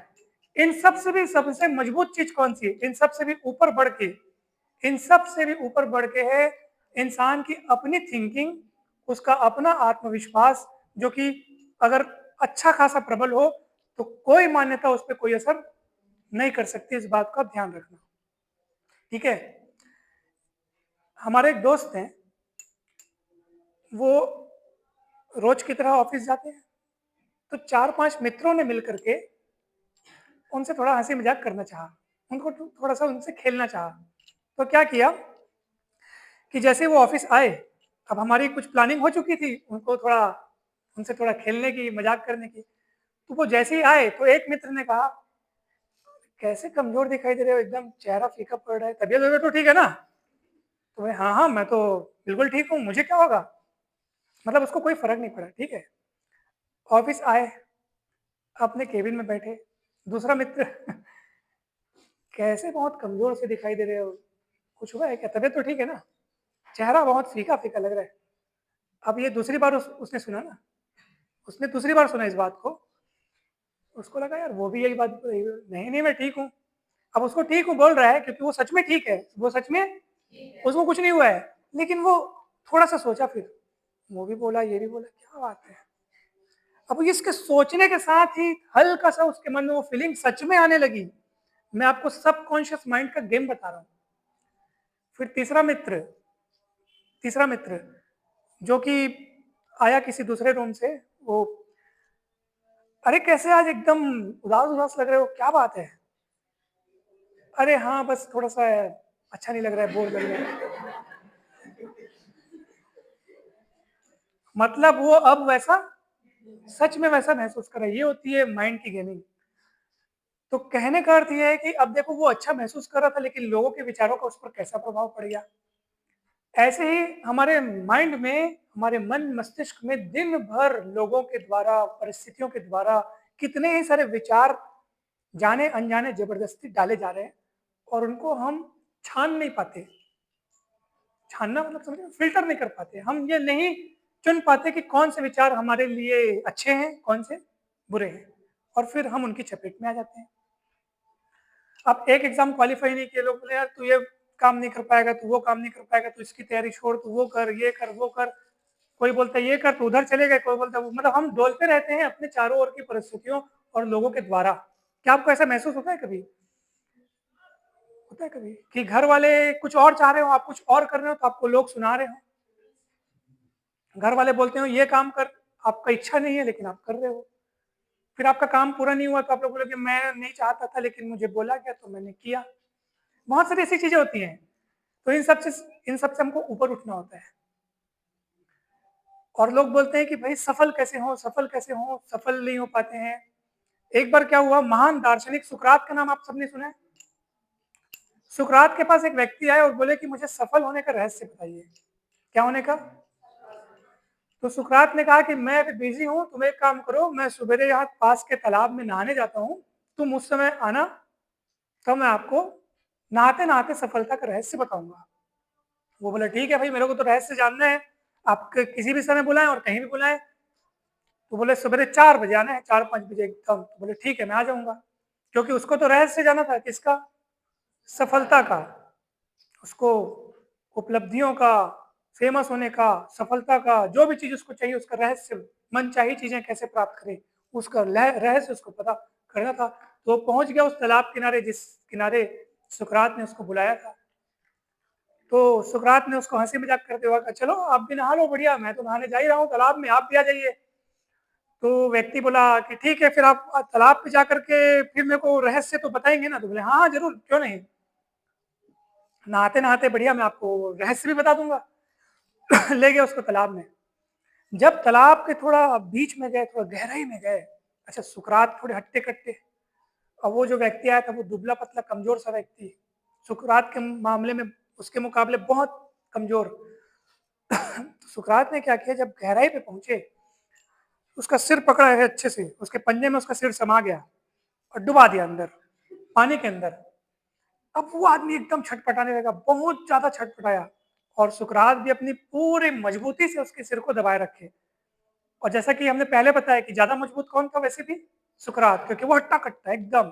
तो उसके मुकाबले वो तो बेचारा एकदम पतला दुबला सा कमजोर सा, और इसने भी अपनी पूरी ताकत लगा दी। और उसकी तो अब पानी के अंदर था, सांस कैसे ले बेचारा। बहुत छटपटाया, बहुत छटपटाया, इतना हाथ पैर मारा कि मतलब कोई हद नहीं थी, क्योंकि उसकी जान पे अब बन गई, मतलब उसकी जान जा सकती थी, सोचिए। इतना छटपटाया, वो हाथ पे हिलाया, जितनी उससे कोशिश हो सकती थी, जो प्रयास हो सकता था उसने किया, मतलब एड़ी चोटी की ताकत लगा दी, और वो पानी से ऊपर उठ आया और भड़क गया किसके ऊपर? भले मैं आपसे सफलता का रहस्य पूछने आया था, आप तो मेरे को मारने पे तुले हुए।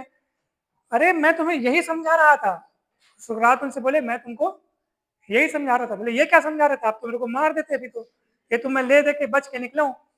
तो बोले सफलता का रहस्य यही है। सोचो, जब तुम पानी के अंदर फंस चुके थे, सांस नहीं ले पा रहे थे, तब उस समय तुम्हारे मन में क्या चल रहा था? तो वो बोला, मेरे मन में केवल एक ही बात चल रही थी कि दुनिया जाए इधर उधर, मेरे को कोई मतलब नहीं है, मेरे को कैसे भी करके इस पानी से कुछ भी हो जाए, कुछ भी हो जाए, मेरे को कोई मतलब नहीं है, मतलब कुछ भी हो जाए, मैं पूरी ताकत लगा दूंगा, लेकिन इस पानी से बाहर निकल जाऊंगा। और तुम निकले कि नहीं निकले? तो वो व्यक्ति, हाँ मैं तो निकल गया। सोचो, तुम इतने दुबले पतले हो, और मैंने भी अपनी पूरी ताकत लगा दी थी, मैंने भी अपने पंजे का पूरा भार तुम पर लगाया था, फिर भी तुम निकल गए। जबकि तुमसे अधिक ताकतवर शरीर, शारीरिक शक्ति के मामले में तो मैं हूं, लेकिन तुम निकल कैसे पाए? तो बोला, भैया मेरा, मैं तो मर जाता वैसे में। तो बस, जब आप किसी कार्य में, किसी लक्ष्य में ऐसे जुड़ जाएं कि आप सारी दुनिया को भूल जाएं, पूरा एड़ी चोटी की ताकत लगा दें, पूरा अपना जुनून लगा दें, सब कुछ लगा दें, तो बस फिर आपको सफल होने से कोई नहीं रोक सकता। यह है सफलता की परिभाषा। तो जब व्यक्ति ने इस बात को सुना, तो अपने लक्ष्य में ऐसा भिड़ा, ऐसा जुटा कि फिर उस लक्ष्य को उसने प्राप्त किया। एक महान शतरंज खिलाड़ी हैं इटली के। जब उनसे पूछा गया कि भाई आप जब शतरंज खेलते हैं, तो मान लीजिए आप शतरंज खेल रहे हैं और आपको पता चले कि युद्ध छिड़ गया है, दुनिया भर के देश आपस में लड़ रहे हैं और पूरी पृथ्वी पर विध्वंस मचने वाला है, उस समय आप क्या करेंगे? मान लो ऐसा हो रहा हो, तो आप क्या करेंगे? तो उन्होंने क्या कहा आपको पता है? मैं तो शतरंज खेलता रहूंगा, मैं तो चेस खेलता रहूंगा। लोगों की ऐसी दीवानगी आप लोगों ने जब देखेंगे, आपको लगेगा यार कैसे कैसे आदमी है इस दुनिया में। अगर वो पागलपन, वो जुनून अगर आप अपने मन में लाएंगे ना, तो फिर आपको सफल होने से कोई भी नहीं रोक सकता। इस बात को आप याद रखिएगा। एक बार क्या हुआ, आज जैसे आज सुबह की बात मैं आपको बताता हूँ। एक बार क्या, आज सुबह में आपको वो पता है कि मैं आप तक कैसे मतलब कैसे पहुंचा हूँ? बाइक से नहीं आया हूँ मैं। पहले मेरा मन था कि मैं बाइक से जाऊँ, भिलाई 1 से 1.25 घंटे का रास्ता है, खैरागढ़ से 60 किलोमीटर की दूरी है। मैं सोचा हूँ बाइक से चले जाता हूँ, 10 बजे पहुंचना है मुझे मेरे को, तो मैं 8:30 बजे भी निकलूंगा तो आराम से पहुंच जाऊंगा। तो मुझे घर वालों ने कहा कि भाई बाइक में मत जाओ, आप बस में जाओ। मैंने खुशी खुशी कह दिया ठीक है, बस में भेज रहे तो बस में ठीक है। तो मैंने बस में आने का सोचा। अब मैं सोचा कि भाई पहली बस तो एकदम से 6 बजे निकलती है, उतना पहले भी जाके मैं करूंगा क्या? तो मैं सोचा कि मैं बाद में जाऊंगा, 7:15 7:30 की बस में जाऊंगा, परंतु वो दुरुक पहुंचाने में ही पौने 10 बजा देगी, तो मैं कॉलेज कैसे पहुंच पाऊंगा 10 बजे तक? मैं सोचा मैं पहली बस में निकलता हूँ। तो पहली बस 6:15 बजे निकलती है। मैं बस स्टैंड पहुंचा 6:20 में, क्योंकि मैं भी आप लोग की तरह हूँ थोड़ा आलसी। तो तो मैं पहुंचा कितने बजे? 6:20 में। मतलब बस तो निकल गई। बस स्टैंड से छूटने के बाद आगे के चौक पे खड़ी होती है हर बस, आपको पता ही होगा। बस वाले एंजॉय करते हुए जाते हैं, हर चौक पे बेचारे लोग थोड़ा थोड़ा थोड़ा थोड़ा खड़े होते जाते हैं। तो वो अगले चौक में बोला, अगले चौक पे पक्का खड़ी होगी। एक जन से लिफ्ट लिया, अगले चौक तक गया, वहां से भी निकल गई थी। अब मैं क्या करूँ, वो अगले चौक तक ही जा रहा था, उसके बाद उसका रास्ता दूसरा था। ये हकीकत बता रहा हूँ, सवेरे का संघर्ष आपको मैं बता रहा हूँ। तो फिर मैं वहां पे खड़ा रहा, बोला अब क्या करें? तो मैंने टेंशन नहीं लिया, मैं बोला मेरे को कोई टेंशन नहीं है, मेरे को क्या पता है, मेरे को इतना पता है कि मैं 10 बजे से बहुत समय पहले कहाँ हो चुका हूँ, कॉलेज में पहुंच चुका हूँ। ये मेरे मन में था। मेरे को नहीं पता कि मेरे को लिफ्ट मिलेगी कि बस मिलेगी कि बाइक मिलेगी, क्या मिलेगा मेरे को नहीं पता। मेरे को इतना पता है भैया, मेरे को तो 9:30 बजे तक कॉलेज पहुंचना है। मैं 9:30 बजे पहुंच चुका था। अब आप बोलेंगे सर कैसे, सुनाइए। तो सुनिए, मजा आएगा आपको। ये मेरे साथ एक बार नहीं होता, मेरे साथ हमेशा ये कुछ उल्टा सुल्टा उटपटांग होता ही है, हमेशा। फिर अब मैं वहां खड़ा रहा, बस का इंतजार कर रहा हूँ। सोचिए 7:15 7:30 बज गया, 9:30 बजे कैसे कोई आदमी पहुंचेगा बताओ। मैं खड़ा रहा, मेरे को फिर एक बाइक वाला मिला। लिफ्ट मांगने में कोई शर्म नहीं आती। असिस्टेंट प्रोफेसर अपनी जगह है भैया, असिस्टेंट प्रोफेसर को साइड रखो। हम जैसे पहले थे, मतलब कि आप आदमी को ना एकदम सामान्य सा बना रहना चाहिए। तो मैं लिफ्ट मांगा, उसने कहा कि भाई मैं जाल बांधा तक जा रहा हूँ। कहाँ तक जा रहा हूँ? सुना है अपने एक गाँव है। मैं बोला चल बैठाल दिया, वहां तक गया अपन। वहां पे मेरे को बस मिली, बस में आया, फिर यहाँ तक आ गया, क्योंकि मैंने क्या तय कर रखा था, मेरे को कॉलेज पहुंचना है। ऐसे ही जब आप अपने मन में तय कर रखेंगे ना, तो ये पूरी प्रकृति आपको वहां पे पहुंचा ही देगी भैया। ये प्रकृति की शक्ति को आप नहीं जानते। आप तय कर लो, आपका काम हो जाएगा। अब आप होटल में जाएंगे खाना खाने, आपको बहुत भूख लगी है, आप किसी होटल में गए और वेटर को बोले वेटर खाना लाओ, मुझे भूख लगी है, खाना लाओ, मैं भूख के मारे तड़पा जा रहा हूँ। और आपके पास आसपास के टेबल में भी बहुत लोग बैठे हैं। आप आपके हिसाब से क्या हो सकता है? आप वेटर किसको खाना पहले देगा, आपको देगा कि उनको देगा? उनको देगा। क्यों? नहीं नहीं, वो भले पहले, मान लो आप पहले आए हैं, चलिए आप पहले आए हैं और आपके बाद उन लोग आए हैं, और आप बहुत उसके ऊपर, मतलब आप अपनी बहुत तीव्रता दिखा रहे हैं, आप अपनी बेसब्री दिखा रहे हैं कि मेरे को भूख लगी, मेरे को कुछ कुछ भी दो, कुछ भी दो, खाने के लिए लाओ। वो आपके लिए नहीं लाएगा। पूछो क्यों? वो आपको बोलेगा भैया लाना क्या है, वो तो बताओ। मेनू कार्ड देखो, जो बोलोगे मैं तुरंत ला के दूंगा। आप बोलोगे नहीं मेरे को कुछ भी दो, तो वो कुछ भी दो वो बोलेगा तो नहीं लाएगा आपके लिए। वो उनको पहले देगा जिन्होंने एग्जैक्टली उनको क्या चाहिए, वो चीज उन्होंने ऑर्डर की है, वो उनको पहले ला के देगा। बात समझ आ रही है ना? यही चीज, यही नियम ब्रह्मांड के साथ भी होता है।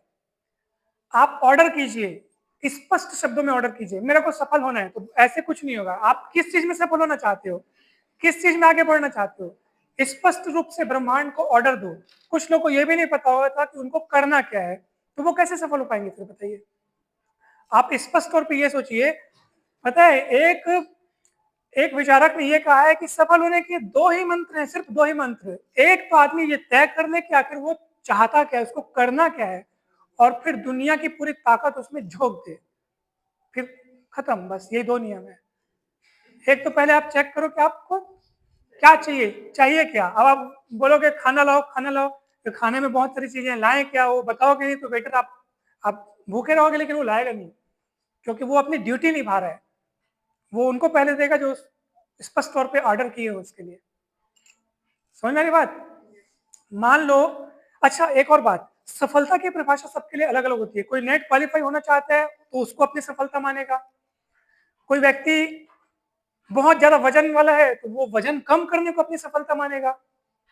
कोई व्यक्ति लेखक बनना चाहता है तो वो किताब लिखने को अपनी सफलता मानेगा। बात समझ में आ रही है ना? कोई पॉलिसी बेचने वाला है तो प्रत्येक दिन कितनी अधिक पॉलिसी बेच सकता हूँ, कोई बीमा कंपनी वाला है, कोई पॉलिसी बेचने वाला है, तो वो उसके लिए वो सफलता हो जाएगी। तो ऐसे आप अपनी सफलता किस चीज को परिभाषित करते हो, क्या चीज में आपको ऐसा लगता है कि ये मैं कर लूंगा तो मैं सफल खुद को मानूंगा, वो आप अपने लिए डिसाइड करो। अब मैं उस पॉइंट पे आता रहा हूँ कि नेट सेट के बाद वाली बात बता रहा हूँ आपको मैं। बात समझ आ रही है? और सुनो, अब एक मंत्र आपको बता रहा हूँ, उस मंत्र को आप फॉलो कीजिएगा, ज्यादा मेहनत नहीं लगेगी। ठीक है? जो वेटर वाली मैं आपको अभी कहानी सुनाया ना, उस पर आधारित ये मंत्र। आप सभी अपने अपने मन में ये सोच के रखो कि आपको चाहिए क्या। याद रखिएगा, कोई भी चीज, मैं ये नहीं बोलूंगा कि ये नेट की तैयारी कर रही है तो ये श्रेष्ठ है, ये इसने नेट की तैयारी करने को अपने लिए नहीं चुना है तो ये कम श्रेष्ठ है। कुछ नहीं भाई, सब दुनिया में अलग अलग हैं। हर इंसान अलग अलग है। कोई डांस में करियर बनाना चाहता है, कोई गाना गाना चाहता है, किसी को पेंटिंग अच्छी लगती है, किसी को म्यूजिक अच्छा लगता है। आपको पता है एक बात, मेरे को आज भी बहुत लोग बोलते हैं कि यार तू किस फील्ड में आ गया, हालांकि तू अच्छा है गणित में, लेकिन तू किस फील्ड में आ गया, तेरे को तो म्यूजिशियन होना चाहिए। क्योंकि मेरा म्यूजिक में बहुत अच्छा इंटरेस्ट है, मैं इंस्ट्रूमेंट प्ले करता हूँ, और मेरे यूट्यूब चैनल पे आप लोग देखिएगा। तो उसने मुझसे कहा कि भाई आपको तो बढ़िया बैंड पार्टी में होना चाहिए, आप तो बहुत फेमस हो जाते और आप काफ़ी अच्छा प्ले करते हैं। तो मैं कहता हूँ कि हाँ, लेकिन ये मेरी हॉबी है, मेरा गणित में भी जुनून है, इसलिए मैंने गणित विषय को चुना। तो ऐसा कुछ जरूरी नहीं है कि आप एकदम ये करेंगे तभी सफल होंगे। आपकी इच्छा जिसमें आप उसमें जाइए, कुछ मत देखिए कि दुनिया क्या कहती है। फिर जब आपने एक अपने लिए क्षेत्र डिसाइड कर लिया, अब प्रश्न ये होता है कि सर क्षेत्र कैसे डिसाइड करें? ठीक है ना? रात को सोने से पूर्व और सवेरे उठने के बाद रोज अपने मन में ये सोचें और दिन भर की दैनिक गतिविधियों को, कार्यों को करते हुए बार-बार अपने मन में ये सोचें कि मुझे क्या चीज़ अच्छी लगती है? कौन-सा ऐसा काम है जिसको करते हुए मैं सबसे अधिक आनंद महसूस करता हूँ? कौन-सा ऐसा कार्य है जो मुझे बोझिल नहीं लगता? कौन-सा ऐसा काम है जिसको अगर मैं दिन भर भी करूँ तो भी मैं न थकूँ? कौन-सा ऐसा कार्य है जो मुझे 80-90 साल तक जीने की प्रेरणा देता है? ये कुछ प्रश्न अपने मन से बार-बार पूछिए। कौन-कौन से प्रश्न? जो मुझे सबसे ज़्यादा आनंददायी लगता है, ऐसा कौन-सा कार्य है? जो मुझे 100 साल तक जीने की प्रेरणा या जीने की इच्छा शक्ति देगा? जिस काम को करते हुए मैं 100 साल तक जीना चाहता हूँ, ऐसा कौन-सा काम है?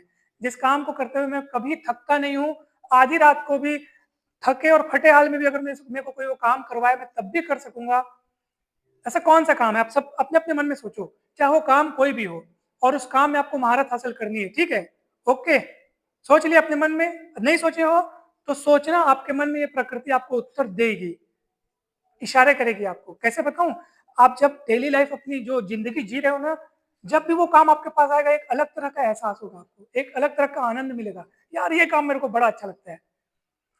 तो आपको जब ऐसा लगने लगेगा ना, तो आपको लगेगा कि इस फ़ील्ड में मैं क्या-क्या कर सकता हूँ, तो उसको खोजबीन करो, यूट्यूब सर्च करो, गूगल देखो, इस फ़ील्ड में क्या करियर है, क्या है, किताबें जुगाड़ो। उस फ़ील्ड में जो लोग पहले से करियर बना चुके हैं, उनसे संपर्क करो। संपर्क नहीं हो पाता तो उनके लेक्चर सुनो, उन्होंने क्या-क्या अचीव किया है, उसमें डूब जाओ पूरा। उसके बाद का काम, उसके बाद के स्टेप सुनो। डेली वर्क मैं आपको बता रहा हूँ, अपनी एक छोटी-सी कॉपी बना लो, एक डायरी बना लो, ठीक है? अब जैसे मान लो कोई इंसान बहुत मोटा है, उसको अपना वेट लॉस करना है। क्या करना है? अब वो बोलेगा मेरे को रोज एक्सरसाइज करना है, व्यायाम करना है, दौड़ना है ताकि मैं पतला हूँ। उसका काम नहीं होगा। पूछो क्यों? उसने कुदरत को या प्रकृति को स्पष्ट ऑर्डर नहीं दिया है। क्या ऑर्डर नहीं दिया है? स्पष्ट ऑर्डर। वेटर वाली कहानी बहुत बड़ी, बहुत मजबूत कहानी है। वो स्पष्ट तौर पे लागू कैसे होगी सुनो। उसको स्पष्ट ऑर्डर देना होगा। वो ऑर्डर कैसे देगा? वो अपने डायरी में रोज लिखेगा। अगर वो ये लिखता है कि मैं आज बहुत कसरत करूंगा, उसका काम नहीं बनने वाला, आलस्य हो जाएगा। ठीक है, उसका काम तब बनेगा जब वो ये लिखेगा कि मैं आज 25 मिनट तक 150 बार पुशअप करूंगा या डिप्स जो भी है, जो भी उसके मन में है, या मैं आधा घंटे तक दौड़ूंगा या इस मैदान के 4 राउंड मारूंगा। स्पष्ट लिखो आप देखिएगा जबरदस्त मैजिकल तरीके से आपका काम बनेगा, चाहे कोई भी लक्ष्य हो। आपका अगर लक्ष्य है कि मेरे को ये सब्जेक्ट कंप्लीट करना है, अब मैं रोज पढ़ूंगा, धीरे धीरे रोज पढ़ते जाऊंगा, तो काम बनेगा? नहीं बनेगा। क्या करना पड़ेगा आपको?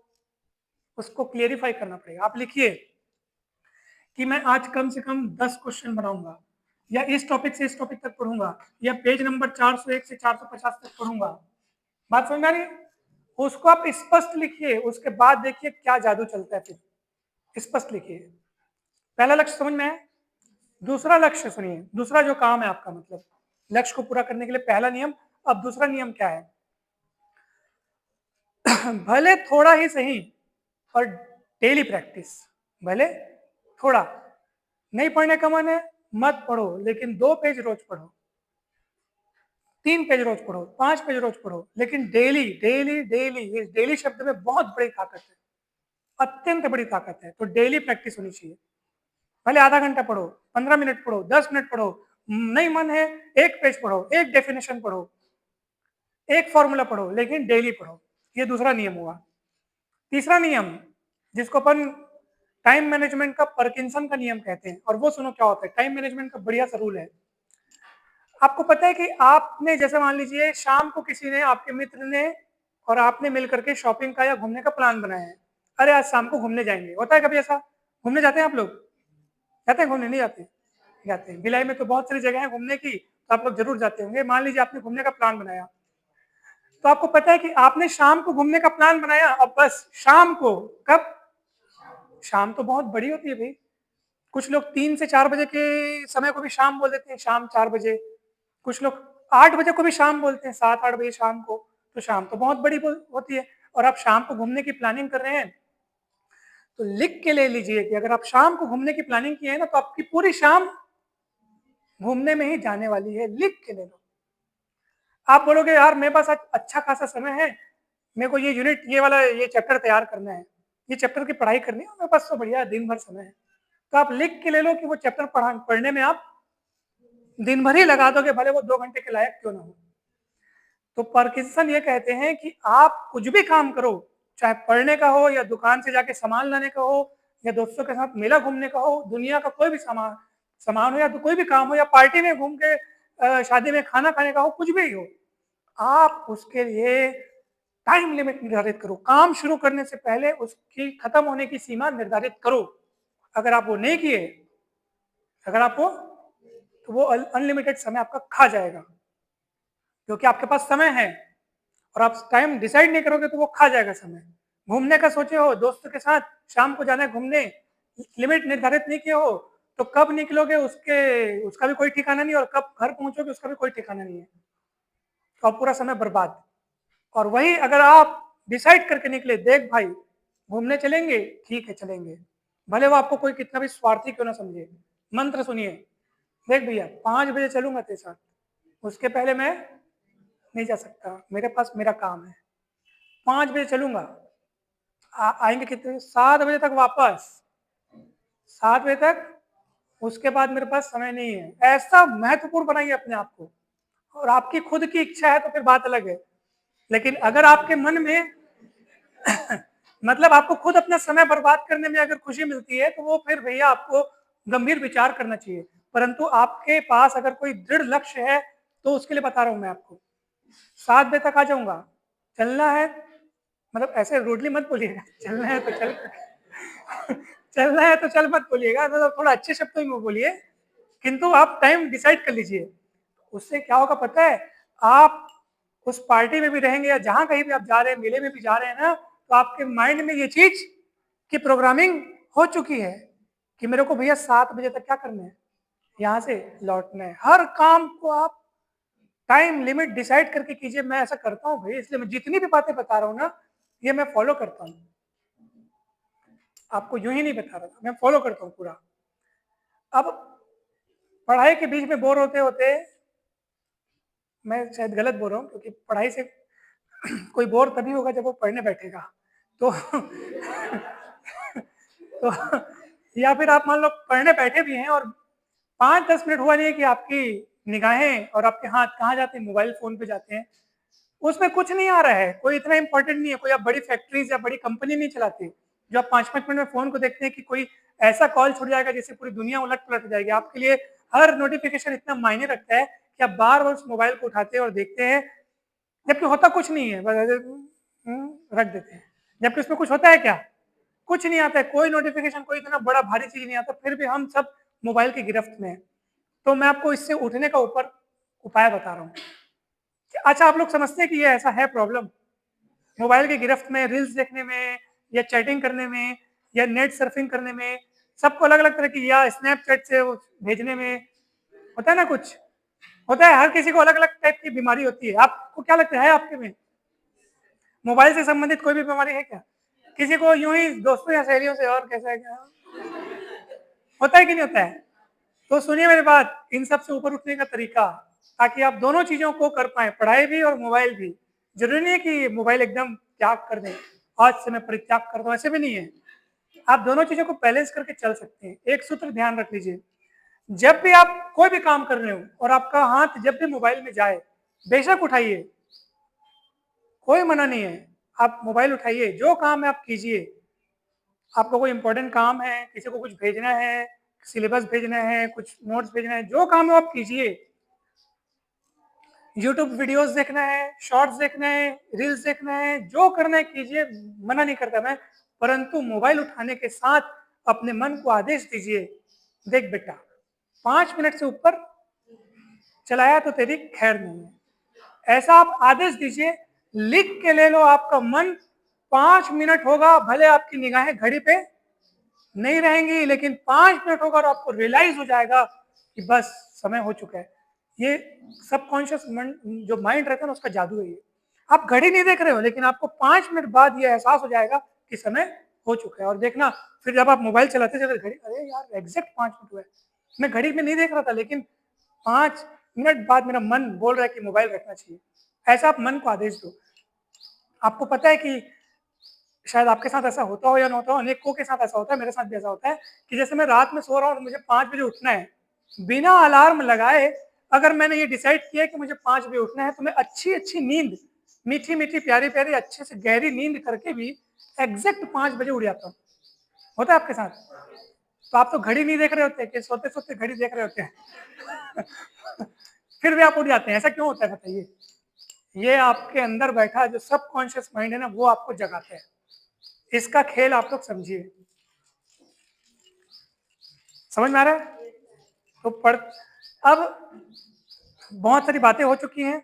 अब मैं आपको कुछ जरूरी बातें बता रहा हूँ जो आपके लिए लाभदायक है, और जो बातें मैं नहीं बता पाया हूँ क्योंकि समय सीमित है, मुझे जाना भी है, परंतु बहुत सारी ऐसी बातें हैं जो मैं आपको बताना चाहता हूँ। तो वो अब किस माध्यम से मैं आपको बताऊं, तो मैं आपको कुछ चीजें बताना चाहता हूँ, ध्यान से देखिएगा। सबके लिए है, ठीक है, सभी के लिए मैं कुछ चीजें बता रहा हूँ। जिनको लगता है कि सर हम एमएससी में आ चुके हैं किंतु हमारा बीएससी का जो सिलेबस है या बीएससी की चीजें हम अच्छे से नहीं पढ़ पाए हैं, उनको हम पढ़ना चाहते हैं, तो कैसे पढ़ें? बीएससी का कोर्स, बीएससी के टॉपिक्स, या क्योंकि आप नेट भी पढ़ेंगे ना, तो आपको शुरुआत कहाँ से करनी पड़ेगी? बीएससी से करनी पड़ेगी। बीएससी के टॉपिक्स आपको पढ़ने पड़ेंगे। बीएससी में कुछ ऐसे टॉपिक्स होंगे जिनका बेसिक 11th-12th में दिया हुआ है, तो आपको उनकी किताबों की जरूरत पड़ेगी, वो पढ़ना पड़ेगा। अब कैसे करें? कैसे इतने कम समय में बीएससी की 6 बुक को पढ़ें? क्या करें? तो ध्यान से सुनिए।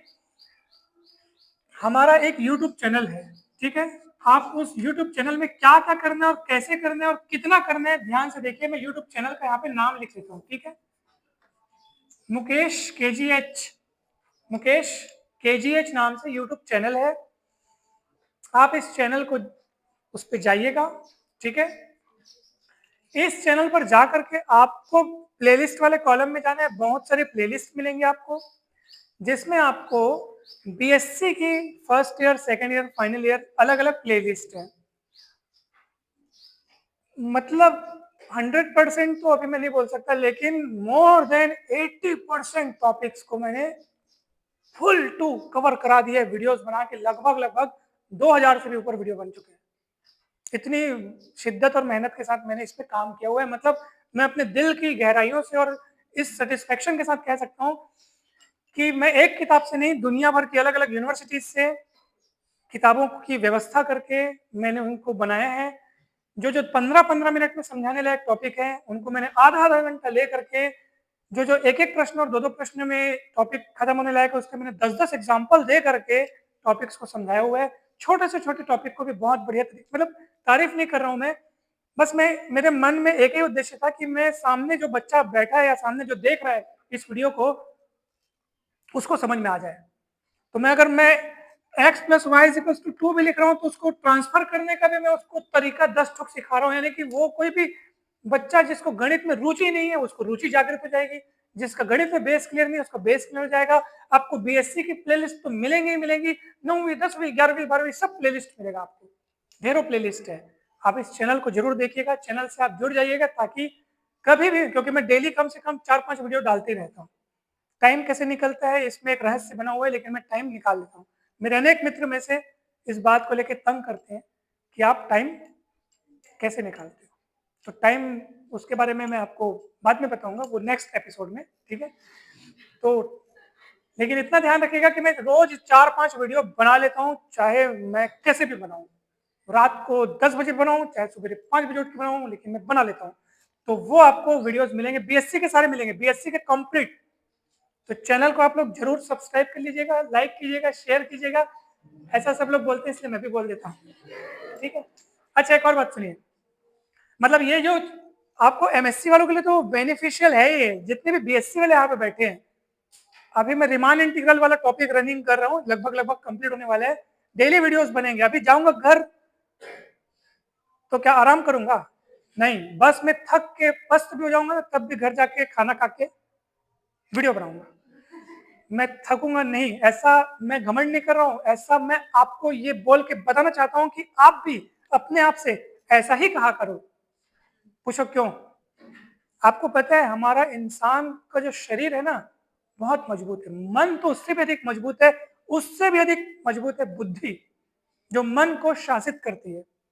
हमारे एनर्जी के अनेक सारे लेवल्स होते हैं, आपको पता है? देखो, मान लो आपने रात में अच्छी गहरी नींद की, सुबह मस्त फ्रेश होकर उठे, आपके पास भरपूर एनर्जी है, आप मज़दूरी वाला भी काम करोगे तो अच्छे से कर सकते हो, मतलब कोई भी काम करोगे तो आप अच्छे से कर सकते हो, चाहे इसमें बौद्धिक क्षमता की ज़रूरत पड़े, चाहे मानसिक, चाहे शारीरिक, आप वो काम अच्छे से कर सकते हो क्योंकि आप सवेरे की नींद मतलब जो अच्छे से नींद करके उठे हो, फ्रेश हो एकदम, तो आप एनर्जी लेवल फर्स्ट में हो। किसमें हो?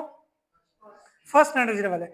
मान लो आपने रात की नींद अच्छे से नहीं की, रात को लेट से सोए या और कुछ कारण हो गया, आप सवेरे एकदम थके माइंड से उठ रहे हो, लेकिन फिर भी आप कॉलेज तो आते ही हो, आपके कार्य तो होते ही हैं, होते हैं कि नहीं होते हैं?